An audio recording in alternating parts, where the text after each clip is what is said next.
Thank you. Yes, I will share my screen. Get the right one. So hopefully you can see my slides. We can, so that's great. Thank you. Excellent, fantastic. Thank you. So yeah, thank you so much to the MIRRA team for organising this symposium and for asking me to speak as part of it. I'm going to start by acknowledging that I'm coming to you tonight from the unceded and stolen lands of the Boonwurrung people of the Kulin Nations, and I pay my respects to their elders past and present. So yeah, I'm just going to talk really briefly on the Finding Connect web resource, how it came to be and what we do and what we're planning for the future.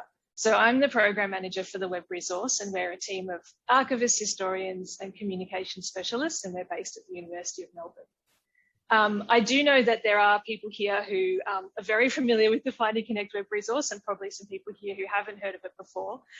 So yeah, hopefully it won't be too tedious for those who do know of the website. So yeah, the Finding Connect web resource provides information about out-of-home care in Australia. It links together the histories of institutions who provided care with the records created by those institutions, how the records can be accessed, and key events and legislation impacting on the history of out-of-home care in Australia. So we don't hold any records ourselves. Instead, we point to where they are, who holds them, and how to get access to them. And I should say we also don't have any information about individuals who are in care. The level of information we have is about organisations and records rather than at individuals. So Finding Connect has its origins in an Australian Research Council project called Who Am I?, which involved researchers from archive, social work and history, along with 15 community partners. And one of the main outputs of Who Am I? Was a website called Pathways, which went live in 2009, which provided information about out-of-home care and records just in the state of Victoria. And also in 2009, the Commonwealth Government issued a formal apology to forgotten Australians and former child migrants. And they determined that the Pathways model was a good one to make national. And so the establishment of the Finding Connect service was actually announced as part of that formal apology. So we are funded by the Commonwealth Government, and we found out earlier this year that our funding's been extended for another 5 years. So we have funding now until 2026. So you can sort of see on the slide the extent of the information we have. We have over 16,000 individual entries about homes and institutions and organisations and records. And yeah, around 2,100 different homes listed and 1,600 entries about records. Just to give you a bit more of a sense of the type of information we provide on the site, yeah, it's the histories of institutions and organisations, but also records information. And more recently, we've added some interactive tools like the map of children's homes, which I'll touch on briefly at the end, and a timeline of child welfare.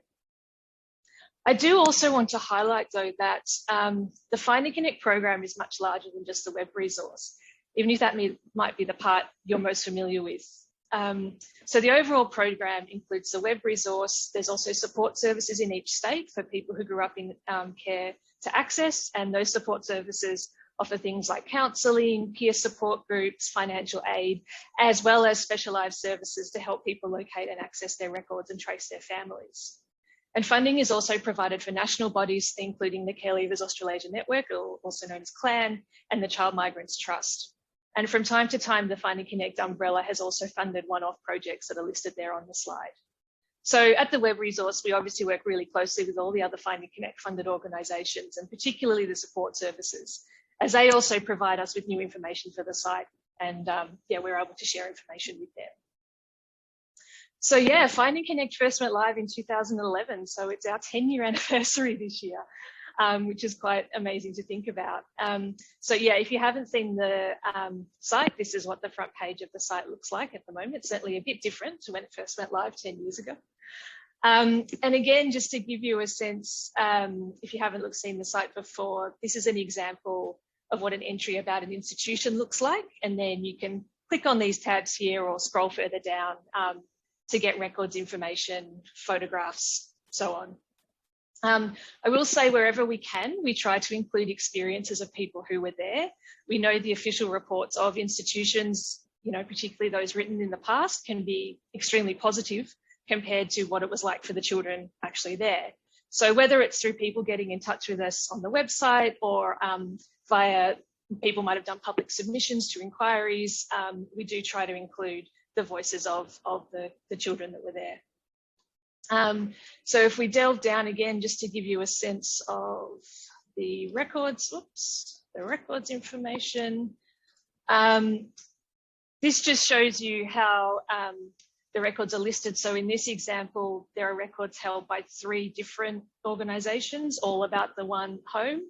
And if you clicked on one of these details tab, you'd get a description of what the records are, the types of information that you might find in the records, and how to access them, who to contact and how to access them.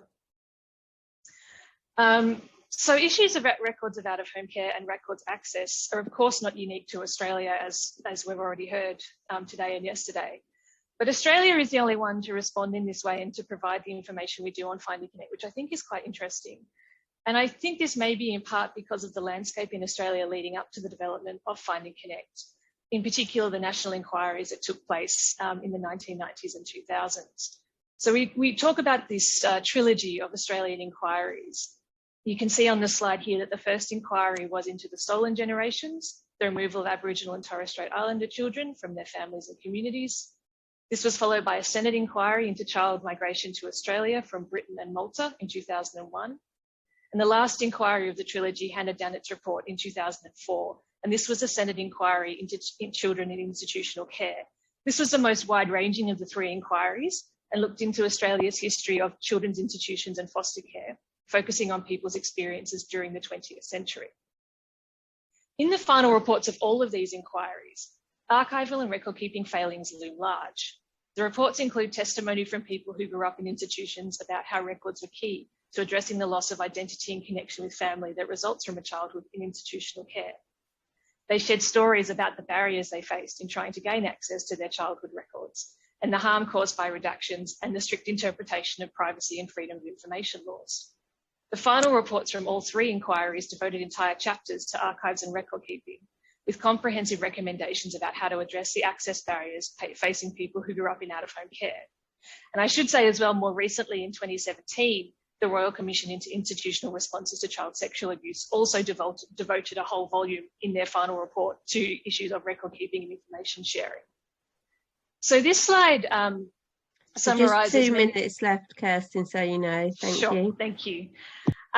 So yeah, this slide summarises many of the issues highlighted in the inquiries, and I guess what we've found also in working on Find and Connect. I'm not going to talk to any of these because I know they're incredibly familiar to most people here. But yeah, these are the types of issues that we are dealing with as well.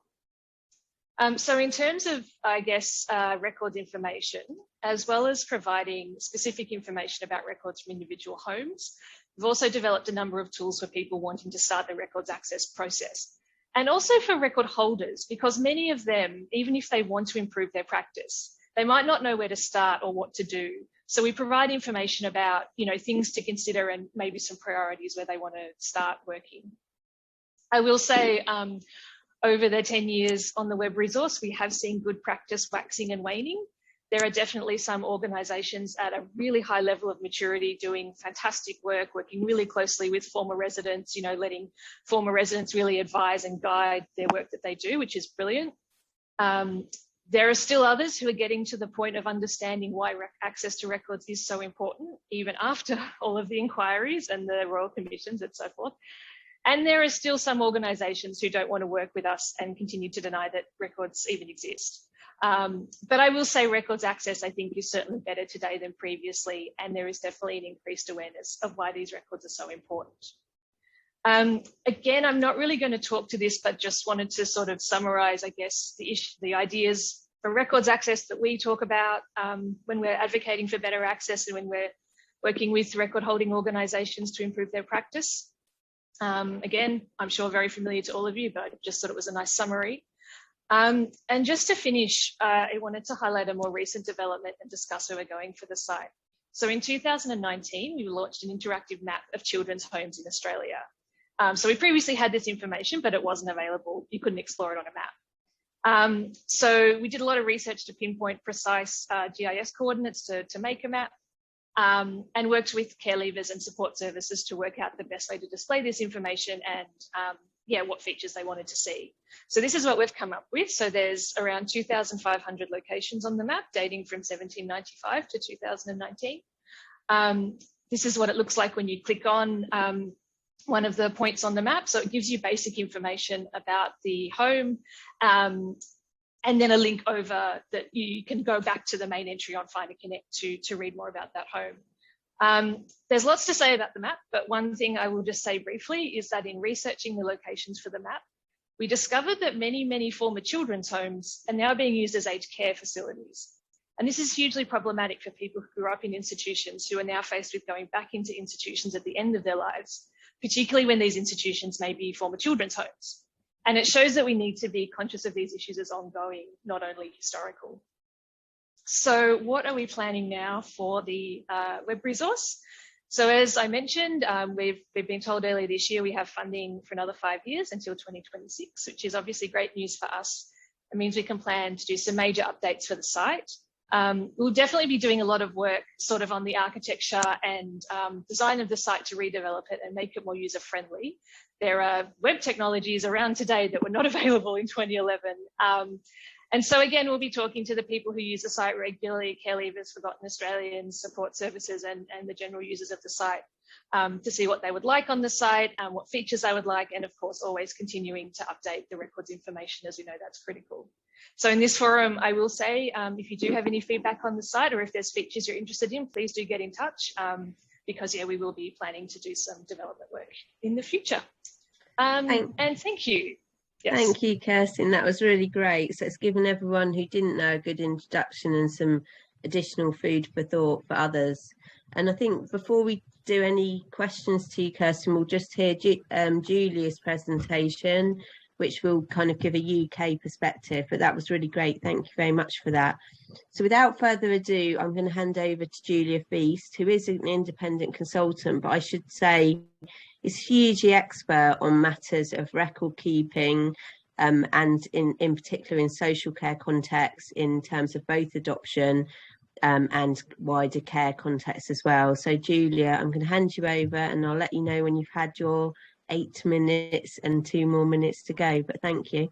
Thank you, Elizabeth. So hello everybody, I'm very pleased to be here, and this is the first time I've been asked to talk about the Family Connect website, and I'm really pleased because very few people still don't know about it and the fantastic things it could do and the potential it has. And I think we've just listened to Kirsten and we can do that too. Anyway, I'll talk more about that later, but this project's very close to my heart because I really believe for a very long time that we need to make accessible information, not just to adopted people, but for people in care. And this website has just started to do that. So the Family Connect website was a family action initiative in partnership with UCL and the MIRRA team and the Care Leavers Association. And my role really was just as a consultant, really helping with the input of the material that was going on it and helping along the way. I mean, the objective is it's a free 24-hour accessible service for post-care adults and adopted adults. And it was launched very quietly in April 2020 because of the circumstances, and it provides a range of resources. There's a separate pathway for post-care adults and also for adopted people. And I'm going to show you the one that's I'm going to share my screen. We'll stop share. I'm going to do share. Hold on, new share, and let's see if I can find it. Is that it? No. Hang on a sec. Bear with me. No. Okay, I've got to go back to that screen. Stop. I'll go to the new one. I'll do it online. Are you okay? Do you want to stop sharing, Julia, and then reshare it? I'll just try to do that. I don't understand. Sorry. I'll go back to that. No, share. I'll put that on. Okay. So what I'm going to do is try and do it online now. So, is it going? I'm moving. Okay. So, just bear with me, please. So this is the Family Connect first page, and it has got, I don't know if you can get it here, it's got something, hold on, I'm going to click on this and hopefully it's going to open it up for us.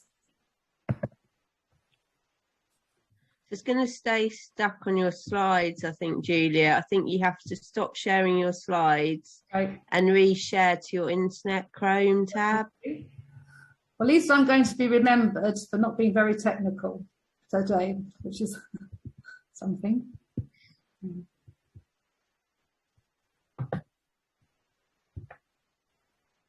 Here it comes.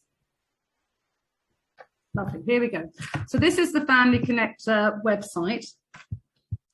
And I'm going to go scroll down so you can see. So the different pathways. We have the pathway for adopted people, the pathway for people being in care. And if I'm a care leaver, I will just click onto here. Scroll down again. I've moved something.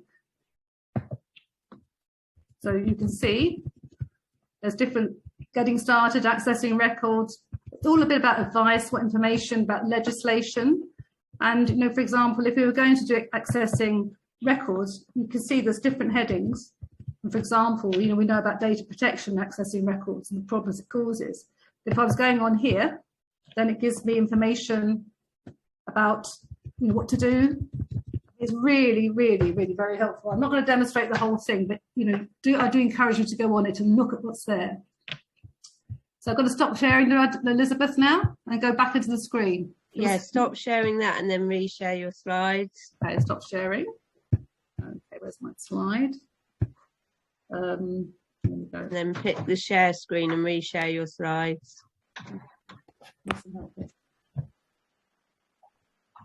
And thank you to the technical assistant we can see. This is why I don't mind Zooms, but I find this more challenging. It's lovely, thank you. Great. Okay. So before then, so as I explained, it provides all the information about the legislative framework, both adoption and for care, but also in separate avenues. And it's a step-by-step guide to how to access these records.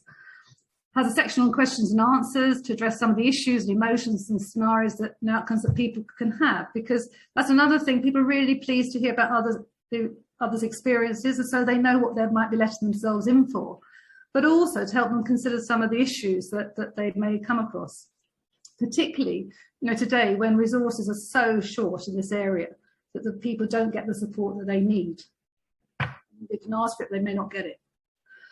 There has a list of useful organisation resources to access, and it has a relevant reading list too. You know, again, hearing from previous people who've been in care, who've written books, and other information that can be useful. And we also have a section for individual blogs and videos about personal experiences. And John George did one with late Darren Coyne, and it's brilliant. And you know, Darren's definitely left a legacy for us all. And we've had some great feedback and about the usage. There we go. So you will see that since November 20 and August 21, we've had a lot of visitors. I mean, I'm not techie, so I don't know, but apparently it's very good. And I must say, the partnership between Family Action and UCL and CLA has been absolutely brilliant. It's been hugely productive, and it's brought together such different knowledge and skills, and we're all enthusiastic, and I think that goes a long way for making things happen. And Elizabeth will know that both we want to make more information, but at the moment we're stuck in a sense because of all other pressures. So we want to build on this resource provided by, you know, Family Connect website, and we want to add more information for professionals and also other researchers, but also to include more information for people who've been in care or currently in care, because we want a whole section for younger people, and also for adopted adults. We want to build a database to help post-care adults and adopted people locate where their records may be, just like, in a way, Find and Connect. And in fact, there is an adoption database for finding records on the Cora and Bath's Adoption Search Union website that actually came into being in 2005. But unfortunately and sadly, the public aren't able to access that database, or where they may be able to find where adoption records are held. And I'm still living in hope that one day that Cora and Bath will feel generous enough to donate it to our website so that we can build on it and then build a whole new section for post-care adults to access, or at least to find out where they can access their information. So it's a big project. One more minute, Julia. Yeah, sorry. all I'm going to say, but to do this, we need funding and resources. So has anyone got any ideas? Please let us know. And thank you very much. I'm done. So that was fantastic, Julia, and you kept to your time despite the technical hitches. So thank you very much. So we are running a little bit behind, but I don't know, am I allowed to just take one question from each, Elizabeth, before we go into the breakout room? Because we can adjust the breakout room times, and so that's not I haven't seen any questions in the chat, but there's sort of slightly different approaches that you'll have seen, and there are these issues about the individual getting access to records as well, and lots of scope for development. That was really great to hear from both projects. Any questions that anyone would like to put to the two groups?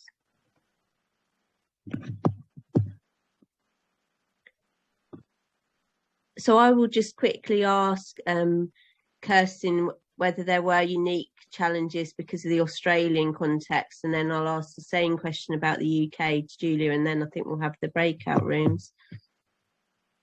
Kirsten.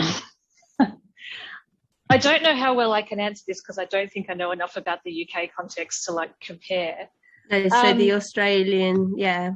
Yeah, but I mean, in Australia, obviously we have different states and territories, and each of those states and territories has different records acts, privacy acts, freedom of information acts. So for people who grew up in care, and there was quite a lot of movement of children across state lines, for people who grew up in care, they're not only navigating through different organisations, public, private, religious organisations of all kinds. They're also having to navigate through different legislative regimes, different processes to request access and get access, and yeah, just dealing with such a variety of organisations. And I guess that's been a challenge for us in terms of, I guess, being able to communicate that information, but also getting the information from those record holding organisations to be able to put on the site in a meaningful and comprehensive way. So yeah, I'll stop there. Thank you, Kirsten. So I think we can see some synergies there, Julia, but do you want to add any points? Well, it's just we've got such an opportunity here with such a good team. I just feel we need to pull together and find those resources, because I know that it will be enormously helpful. People won't be wandering around, where can I get information? They can look at local authority and say, oh, that they hold those records. I was in care at that time. This is the person I need to contact.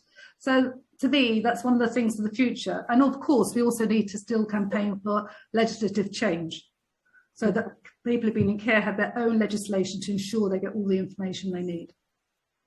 That is a problem in Australia as well. Right. So it's been really helpful to see those two contexts. Now we have made time for a discussion group, and I'm hoping that Pete is going to be able to put you into breakout rooms. I can't actually see Pete now. Oh, here's Pete. So do you want to explain what's going to happen? And it's going to be an opportunity for people to have a bit of conversation, and then we will have a short break. So Pete, do you want to explain the discussion groups? Yeah, I'll just, in the